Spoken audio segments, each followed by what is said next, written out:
రాత్రి కురిసిన వర్షం ఈదురుగాలులకు కరీంనగర్ జిల్లా మానకొండూరులో పలువురి ఇళ్ల రేకులు ఎగిరిపోయాయి. గన్నేరువరం మండలం చీమలకుంటపల్లి గ్రామంలో రాత్రి వీచిన ఈదురుగాలులు బీభత్సాన్ని సృష్టించాయి. గ్రామానికి చెందిన భామండ్ల రజత, మల్లేష్, భామండ్ల చంద్రయ్య, వీరమల్లయ్య కుటుంబాలకు చెందిన ఇళ్ల రేకులు భారీ గాలులకు ఎగిరిపడి కిలోమీటర్ల దూరం వరకు కొట్టుకొని పోయాయి. ఇళ్లలోని సామాగ్రి కూడా దెబ్బతినడంతో బాధితులు కన్నీటి పర్యంతమయ్యారు. తాము తీవ్ర నష్టపోయామని, ప్రభుత్వం వెంటనే స్పందించి ఆర్థిక సహాయం అందించాలని బాధిత కుటుంబాలు వేడుకుంటున్నాయి.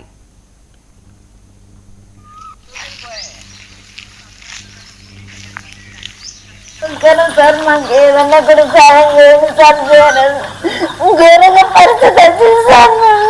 నేను లేకపోతే దెబ్బకి ఏమైనా మందు పోసుకొని చచ్చిపోతాను. బ్రతకాలని కూడా లేదు. 4 గంటలకు నేను పోసుకొని చచ్చిపోతాం. అందరికి అందరం చచ్చిపోతాం. మా కొడుకు మీద కూడా బుల్లకి ఇట్లా పడ్డారు. కొంచెం అయితే మిస్టేక్ లో చచ్చిపో సార్. మాకు ఏదన్నా కూడా సాయం చేయండి సార్. ఘోరంగా పరిస్థితి వచ్చింది సార్. నేను లేకపోతే దెబ్బకి ఏమైనా మందు పోసుకొని చచ్చిపోతాను. బ్రతకాలని కూడా లేదు. 4 గంటలకు నేను పోసుకొని చచ్చిపోతాం. అందరికి అందరం చచ్చిపోతాం.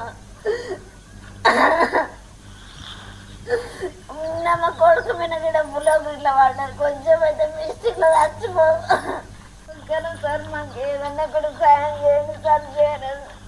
ఘోరంగా పరిస్థితి వచ్చింది సార్. నేను లేకపోతే దెబ్బకి ఏమైనా మందు పోసుకొని చచ్చిపోతాను. బ్రతకాలని కూడా లేదు. 4 గంటలకు నేను పోసుకొని చచ్చిపోతాం. అందరికి అందరం చచ్చిపోతాం. మా కొడుకు మీద కూడా బుల్లకి ఇట్లా పడ్డారు. కొంచెం అయితే మిస్టేక్ లో చచ్చిపో సార్. మాకు ఏదన్నా కూడా సాయం చేయండి సార్. ఘోరంగా పరిస్థితి వచ్చింది సార్. నేను లేకపోతే దెబ్బకి ఏమైనా మందు పోసుకొని చచ్చిపోతాను. బ్రతకాలని కూడా లేదు. 4 గంటలకు నేను పోసుకొని చచ్చిపోతాం. అందరికి అందరం చచ్చిపోతాం.